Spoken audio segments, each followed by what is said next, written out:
hear you, man. So, at Duke, playing basketball at Duke, what was some of your favorite moments as a player? Ooh, wow. Beating Carolina in my freshman year, that made the statement that we were serious, that we were coming along. That was the first one. Beating Maryland, I'm talking about my freshman year at Cole Fieldhouse, which was a huge place. That convinced people that we were real. The second year was kind of crazy. Beating Notre Dame the way we did, being on national television, the Notre Dame game and then the Kentucky game. We didn't realize how good we were. We were just having fun until we got behind by 14 points. And we just got pissed off. We became men and said, listen, this is bull. This is bull crap. We're better than this. And we made a run to come back. He had to bring the starters back. We got it down to 4-3. He had to bring the starters back in the game. If you watched that game, and that's when we grew up. We weren't little kids anymore, and that was a sad part because the following year we were number one in the country, and we just was smelling ourselves, man. I mean, we were wearing sunglasses, and we lost the double hitter games in New York. They were getting ready. Sports Illustrated was ready to do a major story on us.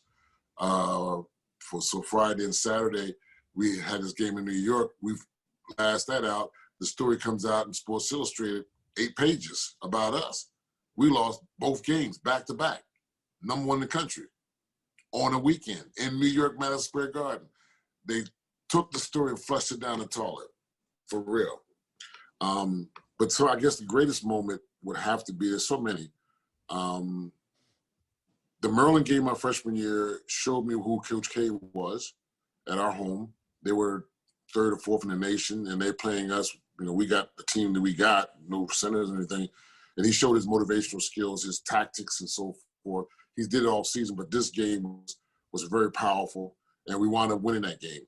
The late Tommy Emmer, hit some major free throws in the end to win it. And then, as you all know, the Carolina game shot, which was incredible. That game itself was amazing. Of his, besides they give me and Kenny credit for a lot of it, but nah.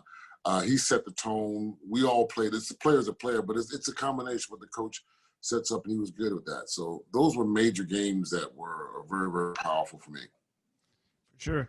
So with Coach K, his philosophy coming from the college that he prior. Yeah, West Point. Yeah, He came, the Army. How did that transition to Duke University? That philosophy or that coaching style? I think that the biggest thing you got to understand about Coach K, how that philosophy style stand, was the support he got from Tom Butters. Because he should have, after the year that I was there, we finished 17 and I think 11 or 13. And then the years after that, they were really bad. I mean, they were bad. And Duke wanted him out of there. He went for 2 years where he caught complete and utterly hell. But Tom Butters would not back away from him. Tom Butters stood by him, and he still had his philosophies of breaking the Army, breaking a soldier down and building them back up. And that was one of his biggest things. And he kept that philosophy. He says, they just have to believe and keep it in what we're trying to do with that philosophy.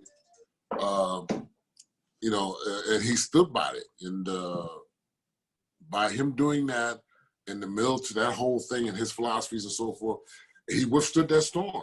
And now, you bring in David Henderson, Tommy Emmer, Mark Allery, that group in that really turned the tide, Johnny Dawkins, that turned the tide, and he was able to nurture that. And it was already in place from an established thing of the Army, but it was always in him, but then it's also his personality combined with it, and then it just started taking off. I hear you, man. So with your time at Duke, how did that help you transition to your next chapter in life in the NBA? Well, K was really great in the fact that we played man to man. We didn't have a center. I mean, we had Mike Tissot. Mike Tissot was pretty much Mike. He was like 6'8", 6'9", but he's going against Ralph Sampson. You know, he's going to – you got Ralph 7 Sampson. footers. Yeah, Sam Perkins. But he held his own. Buck Williams. And the one thing that Coach did was he did not play zone. You know, he was very stubborn about that. We were going to play tough, straight-up man-to-man, and we did, no matter what team it was, and he stuck by that, where there should have been some games we thought we should have played a zone, but no.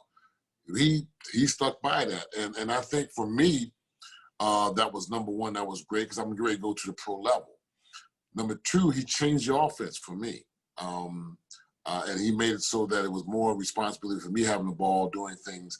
And I led and people don't know, they do know somewhat, I led the ACC in scoring against Worthy, against King, against Sampson, all those guys, Lamp. I led the ACC in scoring, and that was K changing the offense and structuring it so that, you know, for the betterment of the team and for the betterment of us winning. So he really helped and enhanced my game going to the next level.